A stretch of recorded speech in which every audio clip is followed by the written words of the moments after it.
Bonjour, voici le point de la semaine sur la crise sanitaire en Moselle. D'abord, je vous remercie d'être présent ici. L'objectif, c'est de pouvoir valoriser une action de vaccination dans un parc d'attractions qui a par essence un public familial. Et donc le message principal, c'est la vaccination, elle est ouverte à tous, elle est nécessaire et elle est indispensable, et notamment pour les jeunes de plus de 12 ans qui doivent désormais se faire vacciner et de manière massive. En Moselle, on a déjà 650 000 personnes qui ont eu une première injection et plus de 530 000 personnes qui ont un schéma vaccinal complet, ce qui veut dire qu'on a quasiment 53% de la population mosellane qui a déjà un schéma vaccinal complet et près de 62% qui est en passe d'avoir un schéma vaccinal complet dans les prochains jours. Premier rappel, c'est d'abord allez vous faire vacciner. C'est pas un rappel, c'est un appel à la vaccination massive, notamment pour les jeunes de plus de 12 ans et évidemment leurs parents. 62% c'est bien, il faut qu'on aille au-delà. Et c'est à cette condition-là qu'on mettra, j'espère, un terme à cette épidémie. L'autre point qui est également obligatoire, c'est l'interdiction de consommation d'alcool dans les communes de plus de 10 000 habitants sur la voie publique.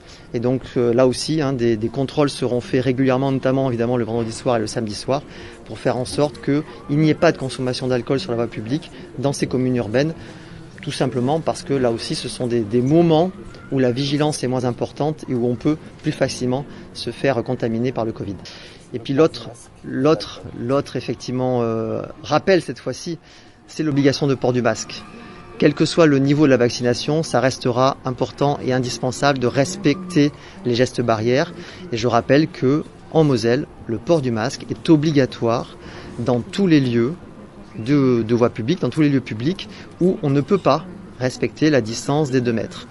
Ça comprend les marchés, les foires, mais ça comprend aussi les queues où on patiente pour entrer dans un magasin. Ça comprendra par exemple dimanche les spectateurs du futur match du FC Metz. Bref, partout, dans tout le département, lorsqu'on ne peut pas respecter les distances physiques, je le rappelle, le port du masque est obligatoire et tout contrevenant pourra se faire sanctionner d'une contravention. La situation sanitaire évolue actuellement. On est sur des progressions comme la semaine dernière. Donc le taux d'incidence actuellement est à 150. Donc les chiffres qui sont extraits au 3 août. Comparativement par rapport à une semaine, on était à 100,9. Donc on voit bien qu'il y a une progression. Cette progression, elle se fait à peu près partout sur le département, même si les foyers où le taux d'incidence est le plus important sont bien évidemment les grosses communes, là où il y a beaucoup plus de population, donc bassin de Metz, Val-de-Fensch, Thionvillois, et un peu maintenant aussi sur le bassin houillé. En termes d'hospitalisation, 88 personnes étaient hospitalisées au 2 août.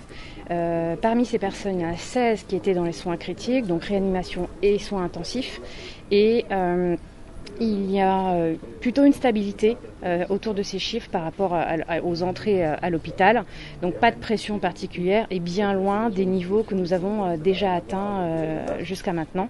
Et en réanimation, on a encore de la marge. Il y a 73 personnes actuellement admises en réanimation et 7 pour motif Covid. Pour rappel, il y a une cinétique lente par rapport à la contamination et le moment où on va développer des symptômes plus graves ou voire nécessiter des prises en charge hospitalières. On est plutôt entre 2 semaines, 3 semaines, voilà, ça décompense plutôt à ce niveau-là.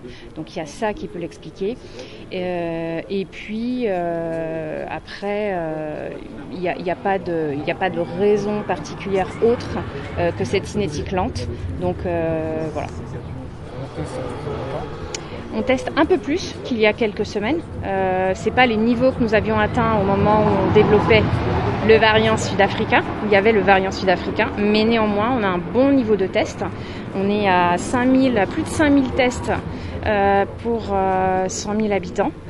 Donc voilà, à peu près une cinquantaine de milliers de personnes qui chaque semaine ont accès à un dépistage. Il y a des réflexions sur l'immigration de population liée aux vacances. C'est une crainte de se dire effectivement que le fait qu'on soit en période de congé, qu'il y a peut-être des gens qui sont hors de la Moselle, qui vont revenir, il peut y avoir un brassage populationnel. C'est pour ça qu'on réfléchit à toute mesure qui pourrait être prise si besoin et surtout on rappelle l'importance des gestes de barrière, des mesures de distanciation sociale à respecter et on va développer un peu plus des campagnes de dépistage sensibilisation où on distribuera le cas échéant des autotests, voire des petits gels hydroalcooliques avec des QR codes qui vont renvoyer à un site internet pour un peu expliquer l'importance en tout cas de ces gestes barrières.